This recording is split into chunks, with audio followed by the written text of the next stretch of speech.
Alors, le sujet que vous m'avez demandé, étant entendu, je le répète, hein, ce que je disais tout à l'heure, c'est important, j'interviens naturellement à titre personnel et non pas au nom des institutions dans lesquelles j'enseigne. Hein. Donc je ne parle qu'en mon nom propre, évidemment. Ça va sans dire, mais parfois il vaut mieux quand même le préciser, en particulier lorsqu'on intervient dans des organisations militantes. Et puis la deuxième chose que je voulais vous dire, hormis le fait que vous soyez très aguerri dans les questions informatiques, ce qui n'est pas mon cas, je suis ravi d'être avec vous, puisque vous m'autorisez, si j'ose dire, à parler librement, bien que je n'appartienne pas à votre organisation, mais enfin, en règle générale, je réponds positivement à toutes les invitations des organisations, même si elles sont évidemment politiquement marquées. Donc le thème que vous m'avez demandé d'aborder, c'est la question du clivage droite-gauche, ce qui suppose d'abord que l'on s'interroge évidemment, enfin que l'on s'interroge au cours de notre discussion sur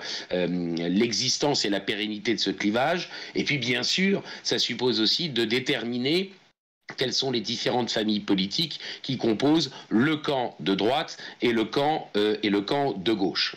J'aurais envie de commencer par une petite provocation, en vous disant que finalement, le premier président de la République, sous la Ve, qui a été élu et qui était de droite, eh bien c'est extrêmement récent, c'est en 2007, c'est Nicolas Sarkozy. Alors, je sais bien que cette provocation va provoquer parmi les auditeurs un certain nombre de soubresauts, parce qu'ils vont évidemment me répondre que ni Charles de Gaulle ni Georges Pompidou n'étaient des gauchistes échevelés. Je vais donc préciser ce que je disais à l'instant, à savoir que en 2007, c'est la première fois qu'il y a un candidat qui se revendique de la droite, qui est élu à l'élection présidentielle. Ça veut dire donc deux choses. Ça veut donc dire, premièrement, qu'il a pu y avoir évidemment des présidents de la République qui étaient de droite, mais ils ne se revendiquaient pas de la droite. Et ça veut dire une deuxième chose, ça veut dire qu'il pouvait y avoir des candidats à l'élection présidentielle qui étaient de droite, mais qui n'ont pas été élus. Est-ce que je me fais bien comprendre? Autrement dit, Charles de Gaulle, je ne vous dis pas qu'il était de gauche, mais en tout cas, il ne se revendiquait pas de la droite. De Gaulle, c'était de Gaulle. Pompidou, ce n'était pas non plus un hippie, mais il ne se revendiquait pas de la droite, il se revendiquait du gaullisme. Valéry Giscard d'Estaing, en l'occurrence, il ne se revendiquait effectivement pas de la droite, il se présentait comme libéral. François Mitterrand, alors là, c'est un peu le piège. Il était originairement de la droite, et puis effectivement il a été au début de la Ve République candidat d'Union de la gauche, et puis candidat du Parti socialiste, et il a gagné l'élection présidentielle en 1981 en tant que candidat du Parti socialiste. Ensuite Jacques Chirac. Alors Jacques Chirac, là aussi, il ne se revendiquait pas de la droite. Il était supposé être un candidat gaulliste. On aura sans doute l'occasion d'en reparler si jamais cela vous intéresse. Mais en tout cas, à mon sens, il n'était évidemment pas gaulliste, mais en tout cas, de toute manière, il ne se revendiquait pas de la droite. Et donc, la première fois que l'on a eu un candidat qui s'est revendiqué d'être de droite et qui a été élu président de la République, c'est en 2007. Alors après, que les électeurs de Nicolas Sarkozy soient déçus de la manière dont il a gouverné, c'est une autre question. Mais ça veut donc dire que la question de la droite et de la gauche, c'est une question qui est revenue sur le devant de la scène politique, finalement assez récemment. Et pendant très longtemps, et ce bien avant d'ailleurs la Ve République, c'est la gauche qui avait les blancs en termes d'échec, si vous voulez. C'est-à-dire que c'est la gauche qui déterminait qui étaient les gentils et qui étaient les méchants. Et donc évidemment tout un ensemble de personnes politiques, ne voulant pas être méchants, ne se sont pas revendiqués d'être de droite. Bon. Et il me semble que Nicolas Sarkozy et derrière lui Patrick Buisson ont compris au début des années 2000 que la droite avait de nouveau, d'une certaine manière, le vent en poupe et qu'elle pouvait se revendiquer d'être véritablement la droite. Après, encore une fois, la manière dont Sarkozy a gouverné, c'est une autre affaire, et vous connaissez tous évidemment l'expression, on attendait le Karcher, et finalement, on a eu Kouchner. Bon.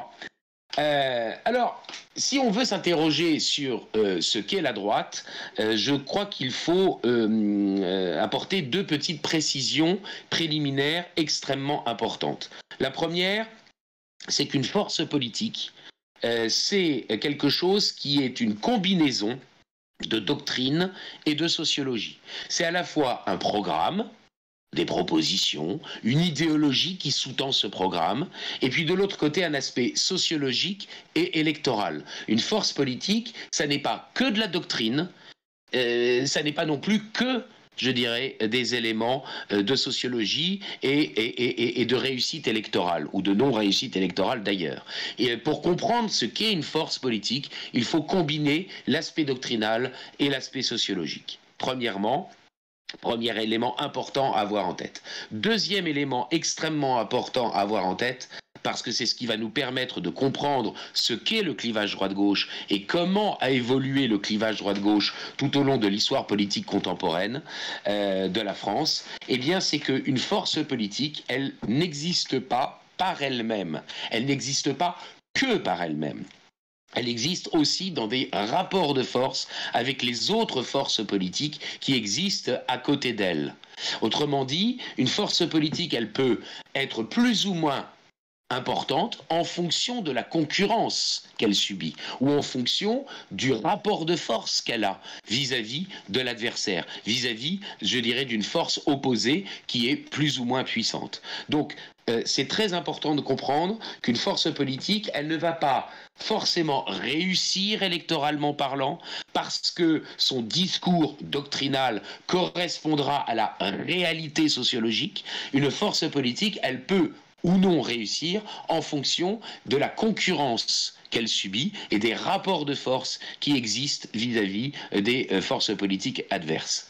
Donc ces deux éléments-là sont extrêmement importants et sont, comme vous le voyez, liés. Il y a dans une force politique à la fois du doctrinal et du sociologique ou de l'électoral, et il y a un positionnement sur le spectre politique et une ampleur d'une force politique qui ne dépend pas que d'elle-même, qui ne dépend pas que de l'intelligence de ceux qui sont membres de cette force politique, mais qui dépend aussi tout simplement des rapports de force. Et ce qui veut dire, et j'en viens au cœur de la question, ce qui veut dire qu'une force politique, elle peut glisser sur le spectre électoral. Une même force politique peut avoir à certains moments un positionnement sur le spectre politique qui ne sera pas le même qu'hier ou qui ne sera pas le même qu'auparavant.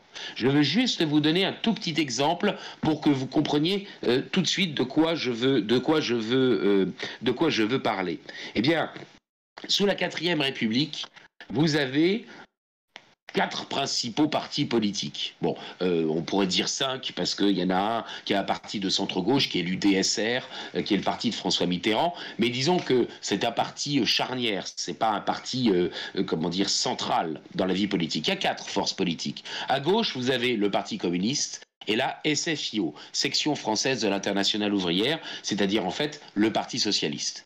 Et puis, à droite, vous avez au centre droit le MRP, Mouvement républicain populaire, et puis, créé en 1947, le RPF, le Rassemblement du peuple français.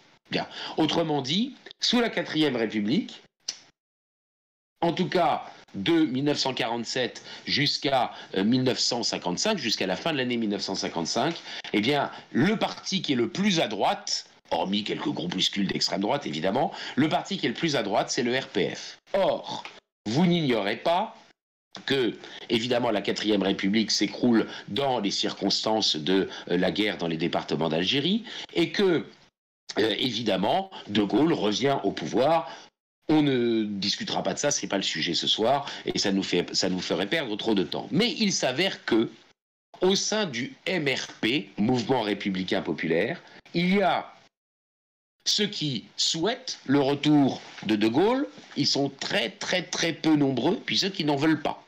Et puis, parmi ceux qui peuvent le souhaiter, eh bien, il y a ceux qui sont favorables à l'Algérie française et d'autres qui n'y sont pas favorables. Et donc, résultat des courses, et je vais très rapidement, je simplifie énormément les choses, il s'avère que le MRP, le Mouvement républicain populaire, qui est le mouvement de centre droit, eh bien, va imploser va disparaître à cause de la guerre d'Algérie. En particulier parce que vous avez un des chefs du MRP, un certain Georges Bidault, qui est un farouche partisan de l'Algérie française. Georges Bidault, c'est un personnage extrêmement important. C'est le successeur de Jean Moulin à la tête du CNR, du Conseil national de la résistance. C'est lui qui a fait voter ce qu'on a appelé la motion Bidault, au sein du CNR, c'est-à-dire le fait que la résistance de l'intérieur reconnaisse l'autorité de la France libre, et il est à la Libération l'un des fondateurs du MRP, Mouvement républicain populaire. Il est président du Conseil sous la 4e République, et il est favorable à l'Algérie française. Et il s'avère que, eh bien, il va devenir un des plus farouches opposants à De Gaulle à partir de 1960, lorsque De Gaulle change de politique à propos des départements d'Algérie. Et que finalement, De Gaulle, qui était arrivé au pouvoir plutôt soutenu évidemment par les pro-Algérie française, change de politique et s'oriente vers autre chose. Georges Bidault, passons rapidement, c'est pas la question ici. Georges Bidault, vous le savez, va vivre en exil de 1962 jusqu'à la loi d'amnistie de 1968. L'important, et ce à quoi je veux en venir, c'est pas ça. L'important, pour notre sujet de ce soir, c'est que le MRP explose en plein vol. Et donc, le RPF, qui va se transformer, le nom du parti gaulliste va devenir l'UNR, l'UDR, enfin voilà, il va y avoir plusieurs dénominations du parti gaulliste au début de la Ve République. Le parti gaulliste, qui était le parti le plus à droite sur le spectre politique, va glisser sur le spectre politique vers le centre droit. Pourquoi ? Tout simplement en raison de la disparition du MRP. Et ça va libérer de l'espace politique sur la droite, espace politique qui avait déjà été un petit peu occupé à partir des législatives de 1956 par le mouvement Poujade, et qui va ensuite être à nouveau occupé à partir des années 70 par le Front National. Donc voilà, c'est un exemple, pardon, j'ai été un peu long, mais ça nécessite parfois, je dirais, quelques petites explications, quelques petites précisions, mais il est très important que vous compreniez qu'une force politique, c'est de la doctrine et de la sociologie, et qu'une force politique, elle est plus ou moins puissante en raison des rapports de force, et elle est positionnée sur le spectre politique différemment en fonction des périodes, justement en fonction de ces rapports de force. Bien. Cette très longue introduction étant terminée, venons-en aux familles politiques de la droite et de la gauche. Est-ce que vous m'entendez toujours ? Oui. C'est parfait. Ah ben écoutez, c'est parfait. J'ai eu un instant de frayeur en me disant, ça y est, ils ne m'entendent plus.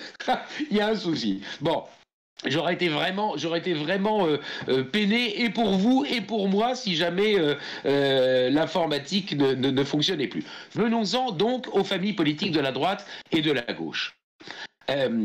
La classification des familles politiques de la droite la plus connue, c'est celle qui a été proposée par un certain René Raymond, qui était plutôt de sensibilité démocrate chrétienne, donc de centre-droit, pour dire les choses rapidement.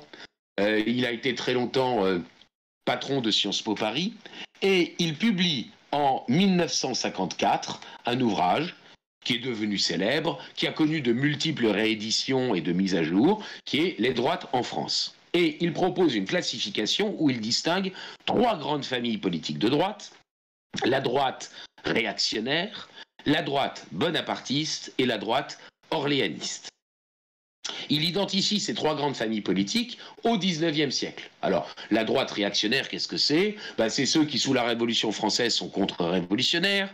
C'est ceux qui vont soutenir, et même vont être parfois plus royalistes que le roi, vont soutenir la Restauration en 1814, vont devenir des opposants aux orléanistes et à la monarchie de Juillet en 1830, vont développer donc le courant légitimiste, c'est la droite légitimiste, et puis confrontés à la fois au libéralisme d'un côté et au collectivisme de l'autre, ils développent une position sociale qui s'exprime en particulier dans ce qu'on appelle la doctrine sociale de l'Église, ou dans le catholicisme social, si vous préférez. Donc voilà, première grande famille politique de la droite réactionnaire, contre-révolutionnaire, légitimiste, catholique sociale. Deuxième grande famille politique proposée par René Raymond, la droite bonapartiste. Et cette droite bonapartiste, bah, évidemment, elle s'incarne avec le consulat de Bonaparte, le premier empire de Napoléon Ier, puis évidemment la victoire de Louis-Napoléon Bonaparte, le neveu de Napoléon Ier, en 1848. Énorme victoire électorale. Hein. Là, je fais une toute petite parenthèse. Hein. Ce qui n'a jamais été réégalé. Hein. Il est gagnant avec 75% des suffrages exprimés, représentant 55% des inscrits. Représentant 55% des inscrits. Hein, c'est évidemment absolument énorme. Le seul président de la République, hein, sous la Ve République, qui a été élu avec une majorité d'inscrits, c'est Jacques Chirac en 2002, lorsqu'il y a le second tour face à Jean-Marie Le Pen. Épisode que vous n'avez sans doute pas connu, puisque vous avez, j'imagine, une vingtaine d'années tous, ou alors vous étiez vraiment en bas âge. Et donc vous n'en avez pas, je dirais, connu véritablement vous n'avez pas connu véritablement l'événement. Mais bon, voilà, c'est quand même important de le noter. Bon, donc cette droite bonapartiste, qu'est-ce qu'elle est ? C'est une droite qui développe l'idée de la puissance de l'État, de la puissance de l'autorité politique, puissance de l'État, autorité politique, mais aussi un certain intérêt pour les questions sociales. Hérité notamment, je dirais, d'une pensée qui est assez favorable à la Révolution française. Bien. Donc, deuxième grande famille politique de la droite bonapartiste, et le camarade René Raymond, si j'ose dire, voit dans le gaullisme, je vous rappelle qu'il écrit en 1954, sa première version de son livre. Donc il y a le RPF, il y a d'abord eu De Gaulle pendant la Deuxième Guerre mondiale, mais ensuite il y a eu bien sûr le RPF à partir de 1947, et donc il voit dans le RPF, c'est quand même assez bien vu, parce que c'est quand même écrit quelques années après seulement la Deuxième Guerre mondiale et la création du RPF, il voit dans le gaullisme l'épigone, si vous voulez, ça veut dire le continuateur, le successeur de ce bonapartisme du XIXe siècle. Et puis troisième grande famille politique, la droite orléaniste. Alors la droite orléaniste, bien sûr, elle est incarnée, bien sûr, par la monarchie de Juillet, Louis-Philippe Ier, et des premiers ministres, bon, ils ne s'appellent pas comme ça, mais passons, que sont François Guizot, que sont Adolphe Thiers, et puis on retrouve évidemment ces orléanistes dans ceux qui vont finalement faire évoluer le Second Empire. On parle de la deuxième période du Second Empire, le Second Empire libéral. Et puis, bien sûr, dans la mise en place de la Troisième République. L'orléanisme, c'est évidemment, je dirais, le courant libéral, politiquement parlant, du point de vue des institutions, mais aussi idéologiquement parlant, c'est-à-dire aussi bien évidemment du point de vue économique, mais aussi du point de vue de toutes les valeurs sociales. C'est une forme de subjectivisme. Hein. Il faut bien comprendre que le libéralisme ne se réduit évidemment pas aux seules questions fiscales. Hein. Ça, c'est une chose qui est sans doute difficile à faire comprendre à un certain nombre de nos contemporains, que le libéralisme, ça n'est évidemment pas simplement le fait de dénoncer la spoliation fiscale, qui en France est sans doute réelle, mais ça ne se réduit pas à cela, le libéralisme. Hein. Le libéralisme, c'est le fait de considérer qu'il n'y a de valeur que par la rencontre de volonté. C'est-à-dire qu'il n'y a pas de valeur objective, il n'y a de rencontre que par la rencontre de volonté, l'offre et la demande pour établir le prix, par exemple, mais c'est valable aussi, évidemment, dans le domaine dit sociétal ou dans le domaine culturel. Bien. Passons, cet orléanisme, cette droite libérale, eh bien évidemment, René Raymond, lorsqu'il va mettre son ouvrage à jour tout au long de la deuxième moitié du XXe siècle, il va en voir la réincarnation dans Valéry Giscard d'Estaing, bien sûr.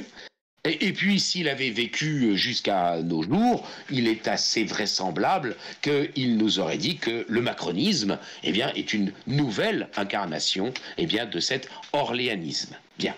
Trois familles politiques de droite chez René Raymond. Droite réactionnaire, droite gaulo-bonapartiste, droite orléano-libérale. Je précise, je ne vais pas y rester très longtemps, mais je précise qu'il y a un certain nombre de personnes qui proposent de nouvelles classifications depuis surtout la mort de René Raymond, parce que tant qu'il était vivant, il n'osait pas trop s'opposer à lui. Ce sont des classifications qui sont intéressantes, mais qui ne sont absolument pas révolutionnaires et qui, dans le fond, ne tranchent pas véritablement les choses. On nous dit, il y a la droite populiste, il y a la droite autoritaire, et puis il y a la droite libérale. La droite libérale, c'est la droite orléaniste de René Raymond. La droite autoritaire, c'est la droite bonapartiste. Et puis la droite populiste, c'est au moins en partie commun avec la droite légitimiste et catholique sociale. Bien. Donc, je ne reste pas longtemps là-dessus, mais enfin, très sincèrement, moi je veux bien que l'on cherche de nouvelles dénominations, mais enfin tout de même, ça n'a pas grand intérêt parce que ça n'apporte pas véritablement quelque chose de profondément nouveau. C'est juste une manière de se démarquer du travail qu'avait fait René Raymond, homme que je ne goûte pas particulièrement, mais qui en l'occurrence, me semble-t-il, a fait un travail qui est difficilement discutable, sauf évidemment à pinailler sur tel ou tel point. Il est bien évident que si l'on parle du camp politique qui se situe à droite, et j'insiste sur la distinction que je ferai sans doute un peu plus tard dans la discussion entre ce qui est véritablement à droite et ce qui est véritablement de droite et ce qui n'est que à droite. Enfin, il n'empêche que si l'on détermine les différentes familles politiques qui composent le camp politique qui est à droite, il est bien évident qu'il faut aussi s'interroger sur ce qui est à gauche. Alors, il y a un certain nombre d'auteurs. Et je pense en particulier à Jean Touchard, qui était un professeur d'histoire des idées politiques, qui a proposé lui aussi une classification tripartite de la gauche. Classification de Jean Touchard qui a été mise à jour quelques années après par Michel Vinocq. Donc ce sont des noms, j'imagine, que vous connaissez un petit peu. Ce sont des ouvrages que vous avez sans doute croisés. Et le camarade, donc Michel Vinocq, à la suite de Touchard, ils ont proposé une classification de la gauche en trois familles politiques: la gauche la gauche communiste, la gauche socialiste et la gauche radicale.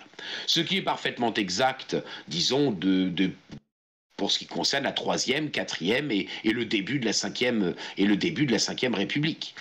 Évidemment, et même assez récemment encore, même s'il ne représentait plus grand-chose, je dirais, en termes de nombre de voix, mais il avait quand même des bastions. Le Parti radical a toujours été un allié indispensable aux différentes la force principale de la gauche, le Parti socialiste, à partir des années 70, pour constituer donc des majorités. Donc effectivement, 3e, 4e, 5e République, la classification tripartite communiste, socialiste, radicaux est parfaitement recevable. Le problème, c'est que cette classification, elle ne commence que dans les années 1870. Et que donc tout le 19e siècle est ignoré, n'est-ce pas, est ignoré de cette classification.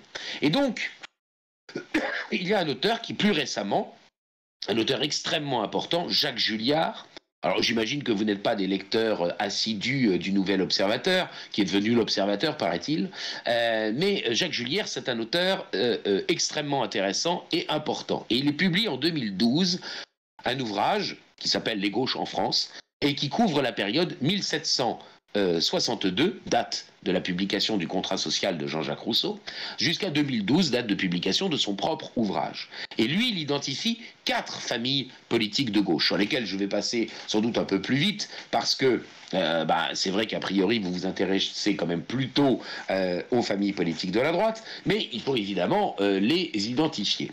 4 familles politiques de gauche. La gauche, d'abord, autoritaire. On la retrouve chez les Jacobins de la Révolution française, on les retrouve dans le parti radical du camarade Clémenceau au début de la Troisième République. Première gauche. Deuxième gauche, gauche collectiviste. Et je crois que Julliard a parfaitement raison de mettre dans le même sac, même s'il faut faire une distinction, hein, entre les différents courants qui peuvent composer cette famille politique, entre le courant socialiste et le courant communiste, il n'empêche que socialistes et communistes sont collectivistes. Certes, le collectivisme communiste va beaucoup plus loin puisqu'il veut non seulement la collectivisation, bien sûr, des moyens de production, mais aussi la collectivisation de tous les biens. Bon, ok.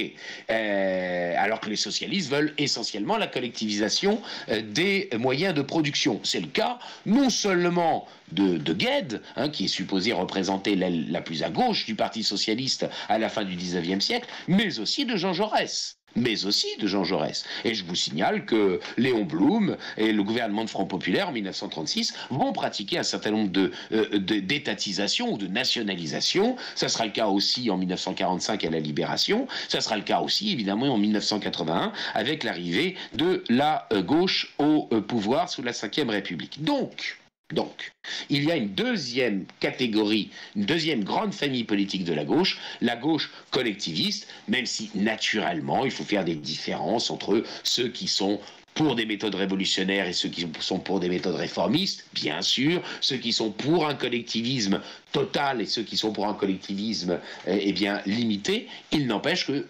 le dénominateur commun, c'est quand même bien le collectivisme. Et Julliard a parfaitement raison d'identifier cette deuxième famille politique de la gauche.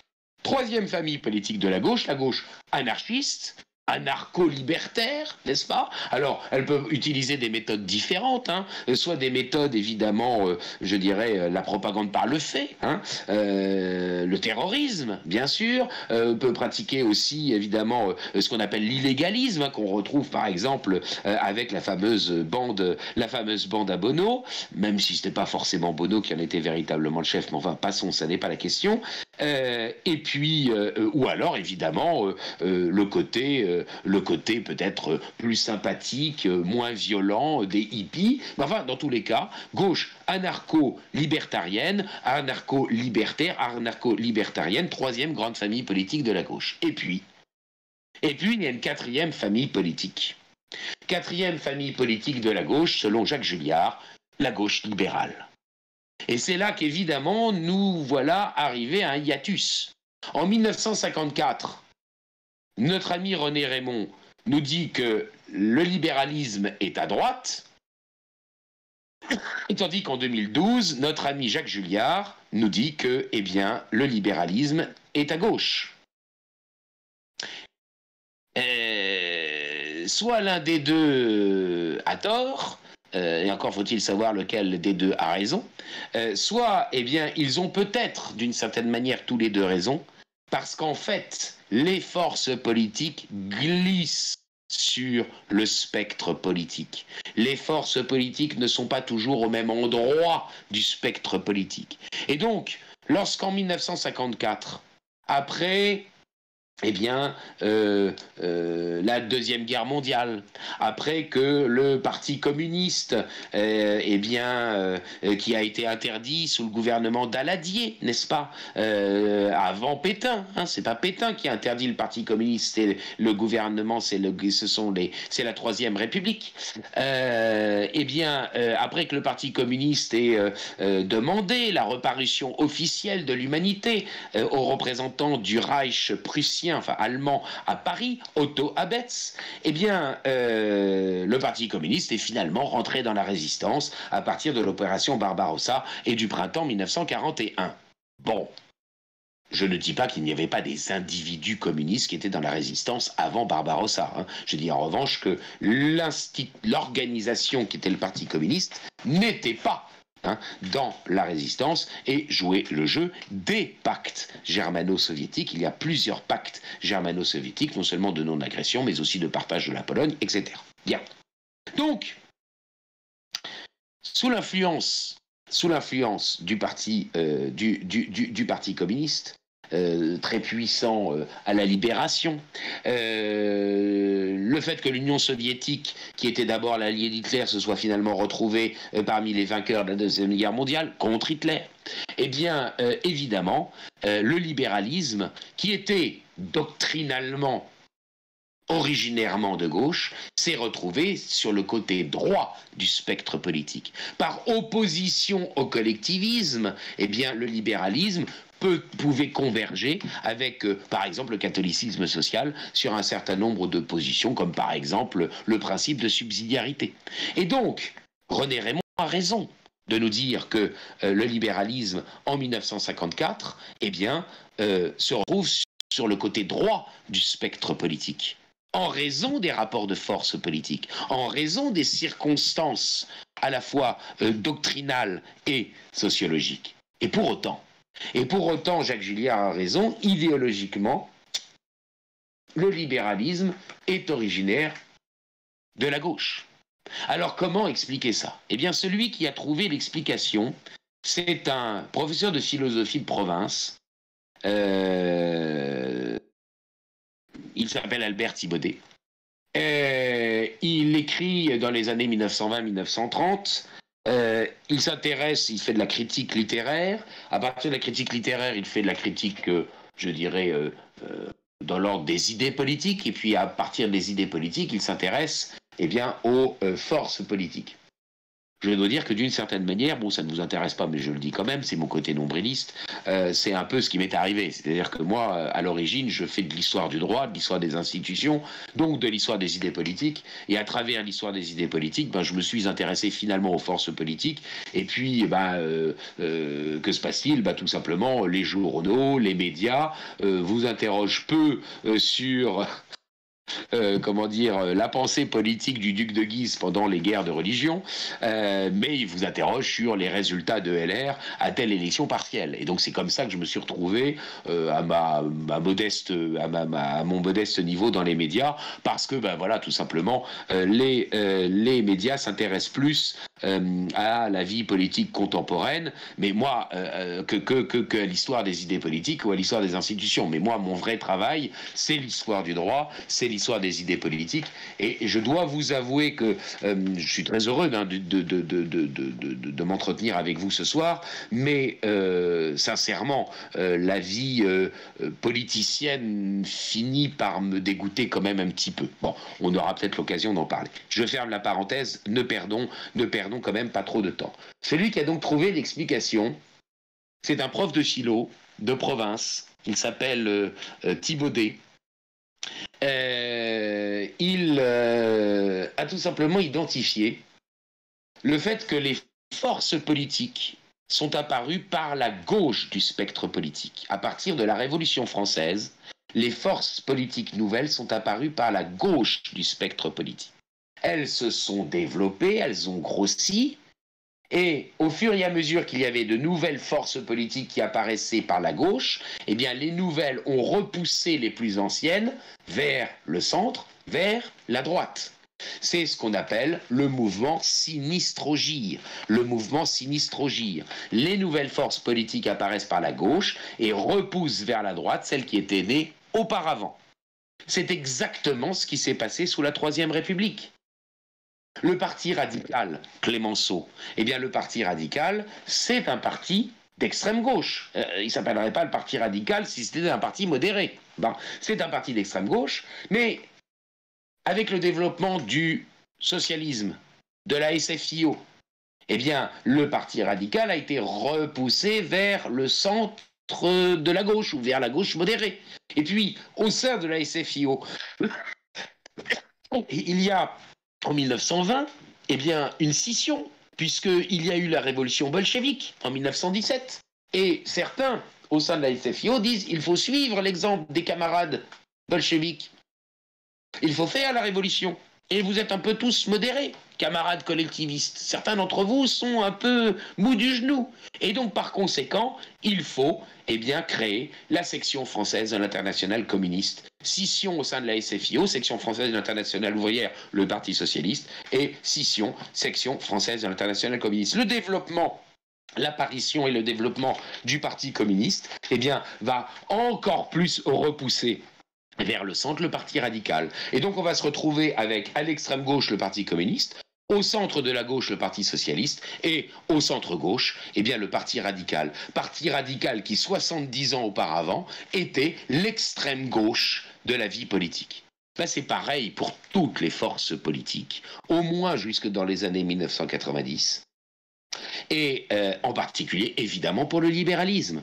Le libéralisme au XVIIIe siècle, ce sont les idées nouvelles. Ce sont les idées qui font la Révolution française.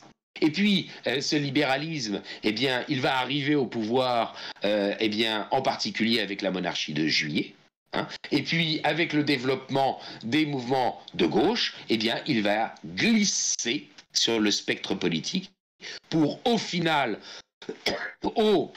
disons, dans l'entre-deux-guerres d'abord, dans l'entre-deux-guerres mondiales, et puis surtout, bien sûr, après la Deuxième Guerre mondiale, se retrouver sur la droite du spectre politique. Le libéralisme est à droite, mais il n'est pas de droite. Il est à droite à partir de la fin de la Deuxième Guerre mondiale, mais il n'est pas véritablement de droite. Ceux qui ont analysé la chose encore plus profondément, c'est dans les années 80, deux auteurs, un publiciste, Stéphane Rials, et puis un historien du droit, Frédéric Bluch, et j'aime beaucoup les travaux de Frédéric Bluch, qui est un spécialiste du bonapartisme, et dans un article des années 80, il a repris d'ailleurs ces éléments-là dans son manuel d'histoire politique contemporaine. Frédéric Bluch démontre qu'en fait, au XIXe siècle déjà, eh bien, le bonapartisme et l'orléanisme, qui se retrouvent sur la droite du spectre politique pour diverses raisons, notamment de glissement des forces politiques de la gauche vers la droite, le mouvement Sinistre-Gir, eh bien, l'orléanisme et le bonapartisme étaient en fait doctrinalement des centres. Doctrinalement des centres. L'orléanisme était un centre par rejet des extrêmes, rejet. Première période, je vais le dire en résumé, je ne vais pas tout reprendre, hein, ce que j'ai pu dire en 3-4 minutes au moment où ça a coupé. Première période, donc, jusqu'au moment où la République véritablement s'impose, après l'échec des restaurations, des tentatives de restauration au bénéfice du comte de Chambord. Et je vous disais que, première période, généralement les auteurs disent les républicains sont la gauche, les monarchistes sont la droite. J'ai moi-même, en 2007, dans l'article, dans le chapitre d'un ouvrage qui s'appelle « Les forces politiques françaises », auquel je faisais allusion il y a quelques minutes, repris cette manière de présenter les choses. Je pense qu'on peut être beaucoup plus précis et qu'en fait, ce qui est véritablement de droite, ce sont ceux qui considèrent que c'est l'organe exécutif qui doit être dominant, tandis que la gauche, elle, considère que c'est le Parlement qui lui doit être dominant, hein, qui doit être l'organe dominant. Et je précisais que tout de même deux choses, que la droite, elle, pouvait avoir recours assez logiquement à l'idée de la démocratie directe, tandis que la gauche y était extrêmement hostile. Mais, précision tout de même, tout le monde est hostile au mandat impératif, hormis, bien sûr, les ultra-réactionnaires. Hein. Tout le monde est hostile au mandat impératif, tout le monde est favorable au mandat dit représentatif, c'est-à-dire que les citoyens, lorsqu'ils votent, pour élire des élus, ils exercent une fonction qui va consister à désigner des élus qui, eux, vont exercer la fonction politique souveraine. Bien. Je ne vais pas rentrer dans les détails, mais je pourrais même aller encore plus loin. C'est que je pense que ce que l'on appelle sous l'Ancien Régime le mandat impératif n'est en fait pas un mandat impératif, c'est une procuration de droit judiciaire, mais ça, c'est pas le sujet. Restons-en avec la fameuse distinction mandat impératif, mandat représentatif. Tout le monde, à part quelques exceptions, est hostile au mandat impératif. Et je vous signale par exemple que la Ve République peut pratiquer le référendum, hein, article 3 de la Constitution, la souveraineté s'exerce par les représentants ou par le biais du référendum. Donc on admet l'idée qu'il puisse y avoir une démocratie directe par le biais du référendum, mais l'on n'admet pas qu'il puisse y avoir une souveraineté des citoyens par le biais d'élections dans lesquelles les élus seraient révocables, parce qu'ils seraient liés par un mandat impératif. Donc ça, c'est quand même important. Et puis, deuxième précision, quand je vous dis, la droite, c'est ceux qui veulent au 19e siècle que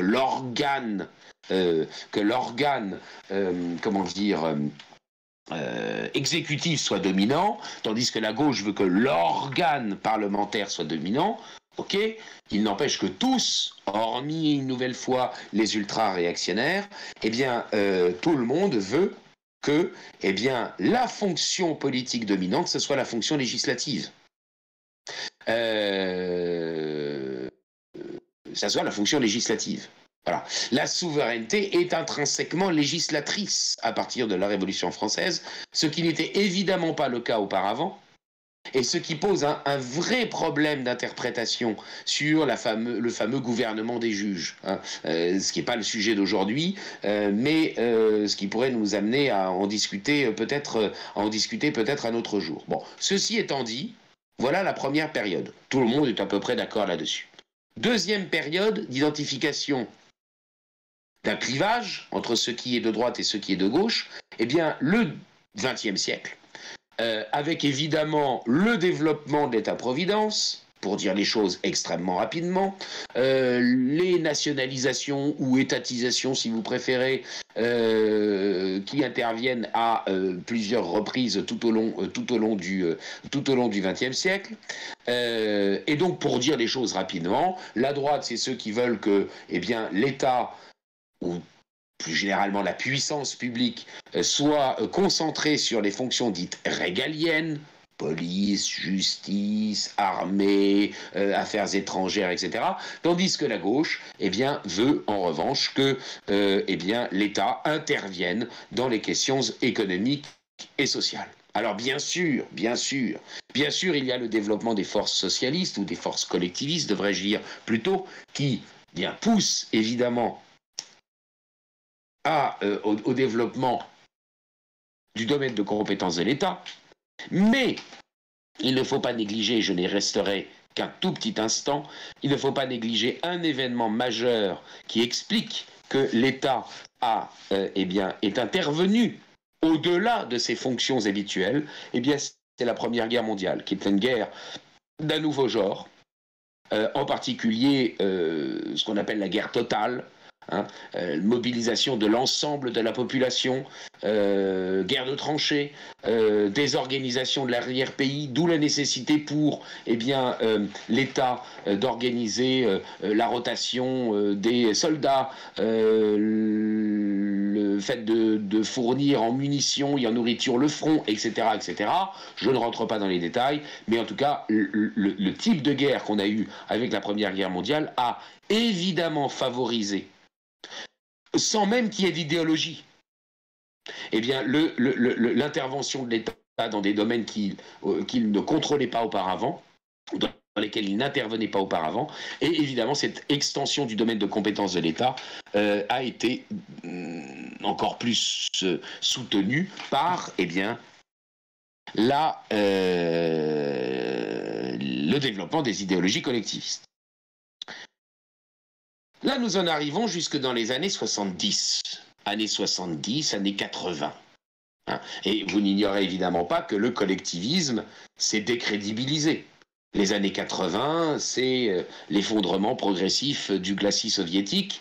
Ça se termine évidemment par la chute du mur de Berlin le 9 novembre 89, et puis l'effondrement de l'Union soviétique en 90-91. Bon, mais l'effondrement de l'Union soviétique commence véritablement. Enfin, le Politburo ne contrôle quasiment plus rien lorsque Gorbatchev arrive au pouvoir. Et donc, il tente, vous le savez bien, il tente un soubresaut, réintroduire un peu de capitalisme. D'ailleurs, Lénine l'avait lui-même fait dans les années 20. Bon, passons.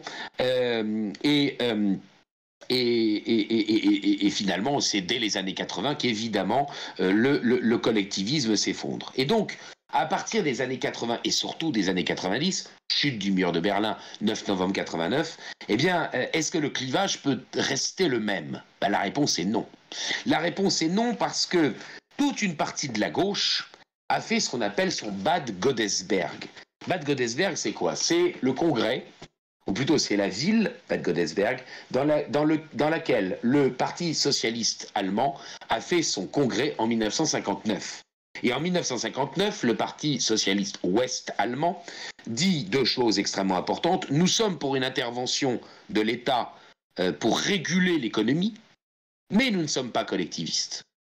Donc il se proclame keynésien, pour dire les choses rapidement, Keynes qui lui-même se considérait comme libéral. Alors je sais bien que s'il y a parmi vous, eh bien, il y a des personnes qui se pensent véritablement libérales, évidemment, Hayek, von Mises, etc.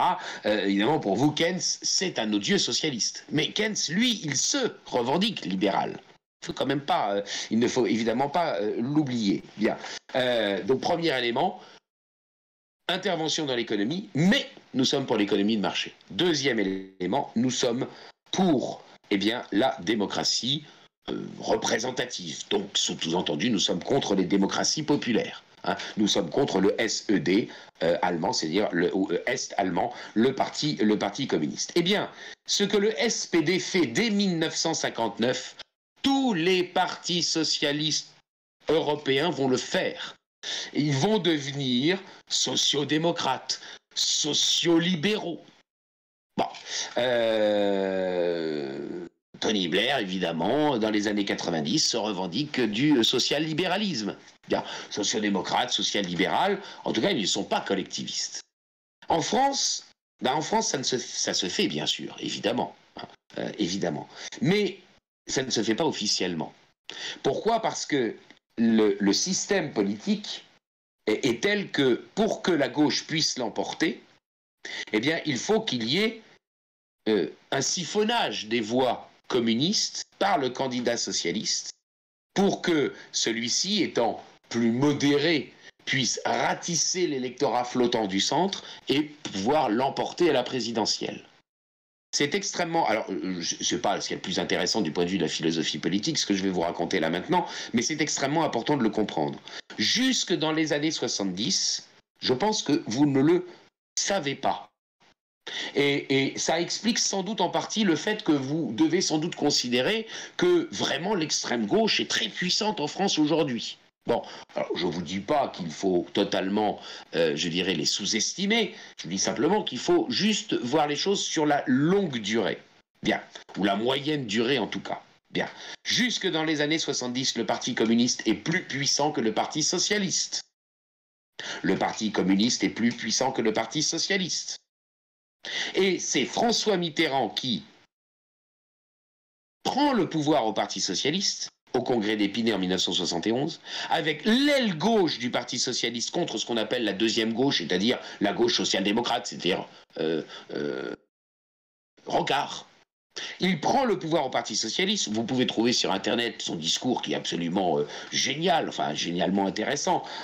Et je le dis avec la plus grande fermeté, on ne peut pas, si l'on n'est pas pour une rupture avec le système capitaliste, eh bien celui-là ne peut pas être adhérent du Parti socialiste. Hourra, hourra, hourra. Bon, très bien.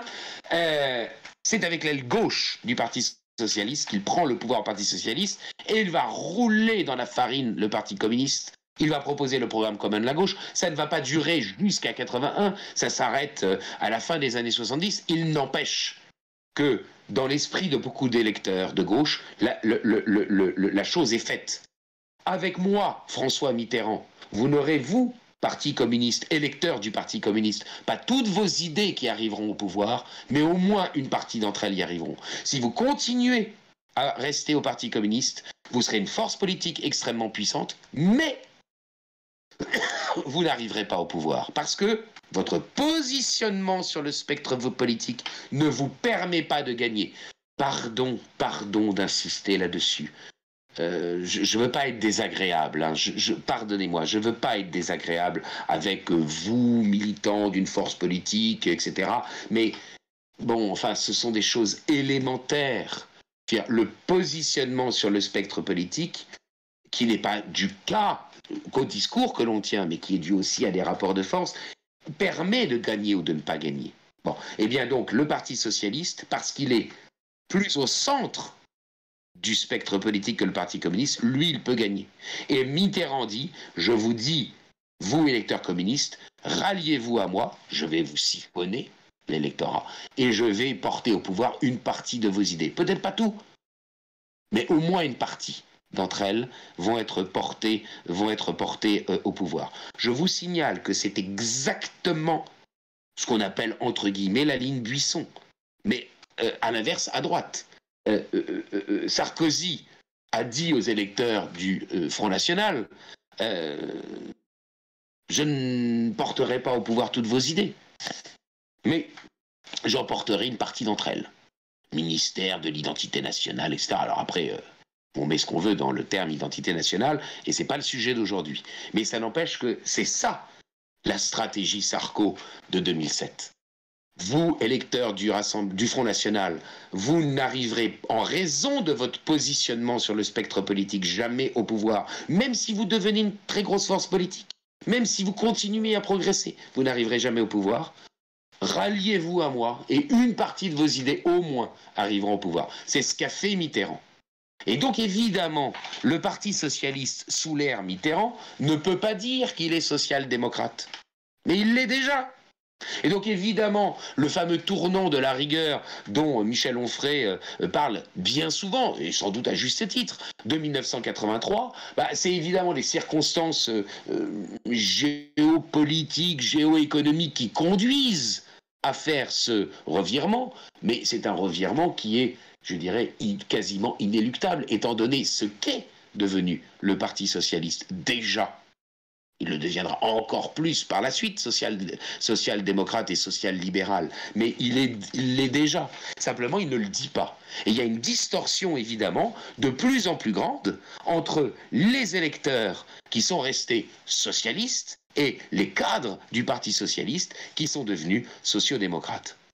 Donc, effectivement, la cassure entre la droite et la gauche qui serait fondée sur, d'un côté, un État régalien et de l'autre, un État, interventionniste, dès les années 70, cette cassure, elle n'est peut-être plus tout à fait réelle.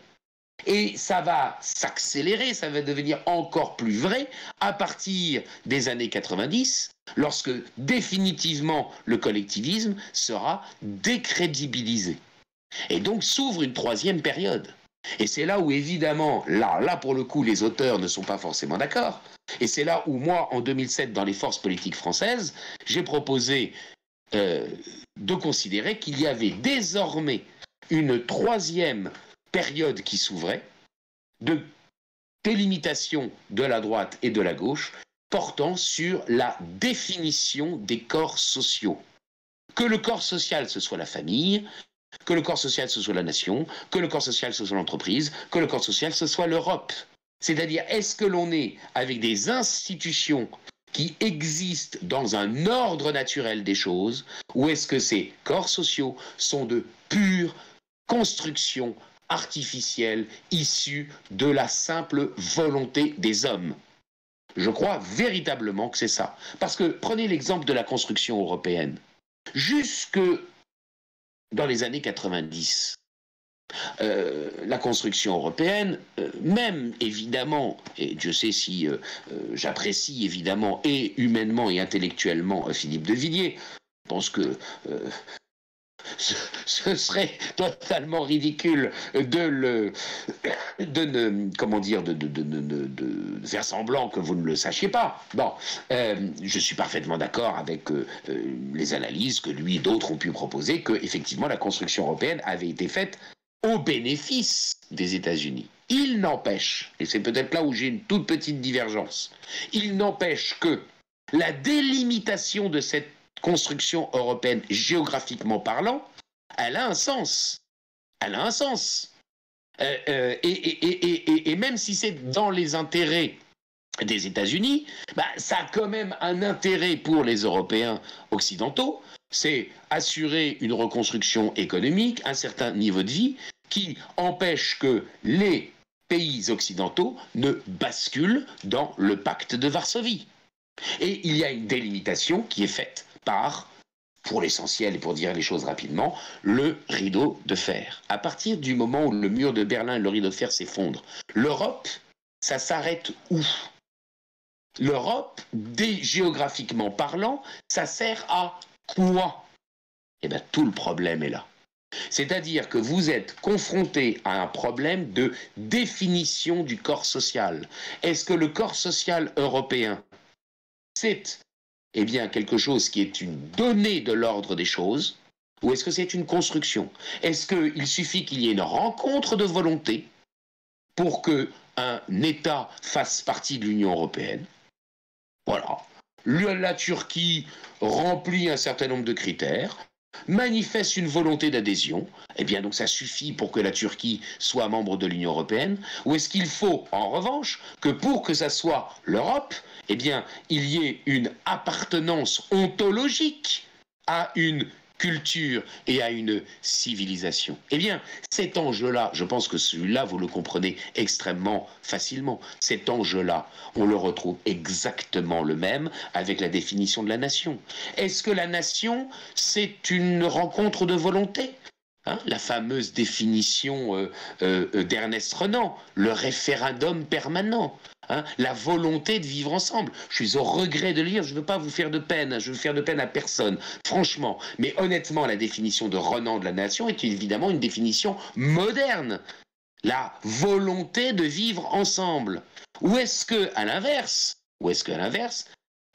être français, être membre de la nation française, c'est tout simplement vivre d'une certaine manière, vivre selon certaines mœurs, vivre selon une certaine culture, avoir une véritable identité. On peut se convertir d'ailleurs à une certaine identité, il n'y a aucun problème. On peut parfaitement ne pas être un Français de souche et être un Français qui s'enracine, un étranger, un Français d'origine étrangère qui s'enracine, mais par sa conduite va manifester le fait qu'il participe à une certaine identité. C'est exactement le même enjeu. L'immigration, l'islamisme, la construction européenne, tous ces enjeux-là sont les mêmes. Et pardon de vous le dire aussi, mais dans les mœurs, c'est exactement pareil. Prenez l'exemple le plus simple à comprendre, le mariage. Est-ce qu'il y a une famille parce qu'il suffit qu'il y ait la rencontre de volonté de deux personnes qui manifestent leur consentement? Est-ce que le consentement de deux personnes, quelle qu'elle soit, suffit à faire une famille? Évidemment, si vous êtes moderne, oui. Deux personnes, par exemple, de même sexe, pourquoi pas? Mais pourquoi pas aussi le père et la fille? S'ils sont consentants tous les deux, pourquoi ne pourraient-ils pas effectivement manifester cette volonté de vivre ensemble, si vous me permettez cette parodie, À l'inverse, évidemment, il y a ceux qui considèrent que le consentement, naturellement, est nécessaire, mais il est insuffisant.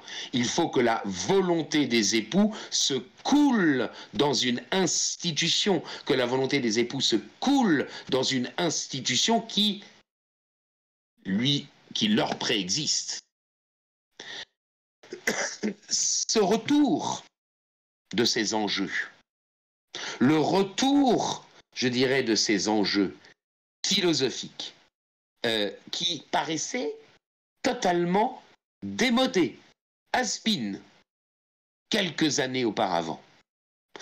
C'est ça ce que j'ai appelé, à partir de 2012, dans un article publié sur Internet, dans le Plus du Nouvel Observateur. C'est le site Internet. J'ignore totalement si ce site existe encore, mais c'est la première fois que je l'ai publié, que j'ai utilisé l'expression, même si j'avais dû l'utiliser en conférence auparavant. Et puis ensuite, dans Direct Matin, alors je ne sais plus si ça s'appelait Direct Matin ou Direct Soir, je ne sais pas non plus d'ailleurs, parce que je n'habite plus du tout en région parisienne.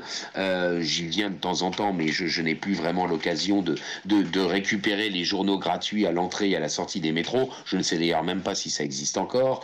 Mais à l'époque, bon, je ne vous citerai pas la personne avec qui j'étais en contact, mais j'écrivais des articles pour Direct Matin ou Direct Soir, je ne sais plus, l'un des deux. Et donc c'est d'abord dans le Plus du Nouvel Observateur, fin 2012, au moment, vous savez, de la querelle entre Fillon et Copé pour la prise du pouvoir au sein de l'UMP. D'accord? Ou d'ailleurs, ce qui était amusant, c'est que Copé représentait l'aile droite et Fillon l'aile gauche. Et puis vous savez bien qu'en 2016, lors des primaires de la droite, en 2016, Fillon apparaissait comme étant le champion du monde de la droite qui s'assume. Bon, c'est amusant. Bien.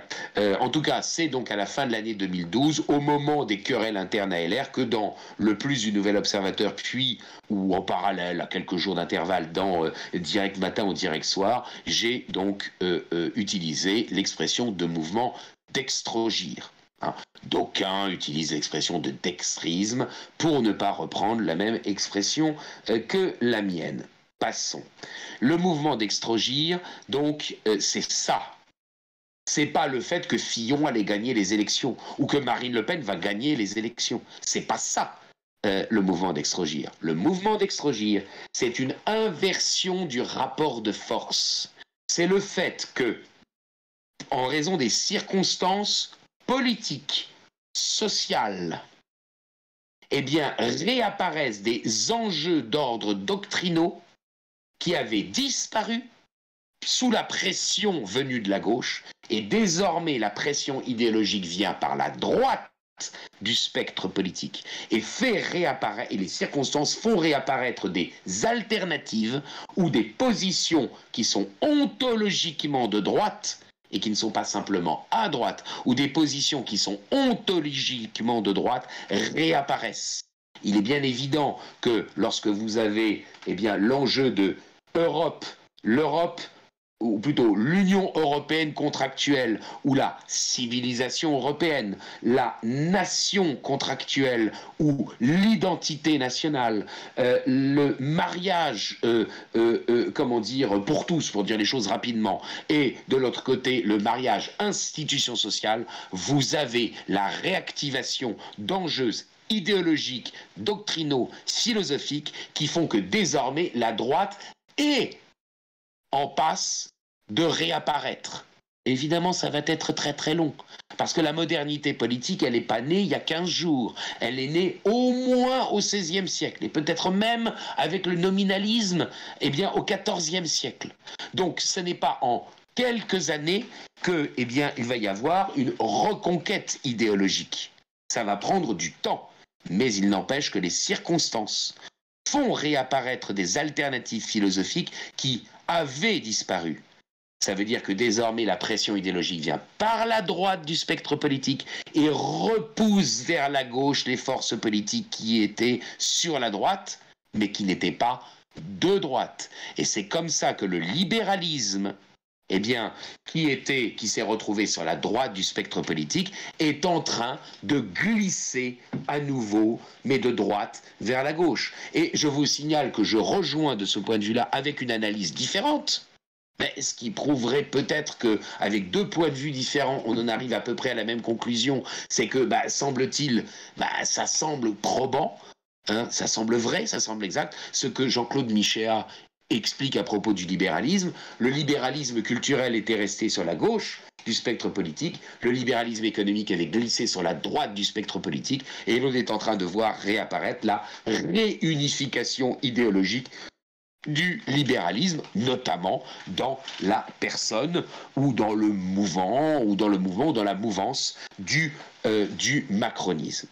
Voilà ce que je voulais vous dire principalement. Après, il est bien évident que vous allez sans doute m'interroger sur la situation des forces politiques, des courants politiques d'aujourd'hui, Reconquête, le RN, etc. J'y répondrai bien naturellement, mais je pense que sincèrement, pour analyser les forces politiques, ce que nous venons de faire dans une heure un quart, je pense à peu près, est évidemment beaucoup plus important que simplement la petite tambouille électorale à très court terme. Alors je terminerai quand même sur un point. Sur 2 points. La première des choses, c'est que ce qui est le plus à gauche aujourd'hui est beaucoup moins à gauche qu'il y a 40 ans. Je ne suis pas en train de vous dire qu'il faut que vous, en tant qu'adhérent de telle ou telle organisation qui se situe sur la droite du spectre politique, que ça ne vous dérange pas. Je ne suis pas du tout en train de vous dire ça.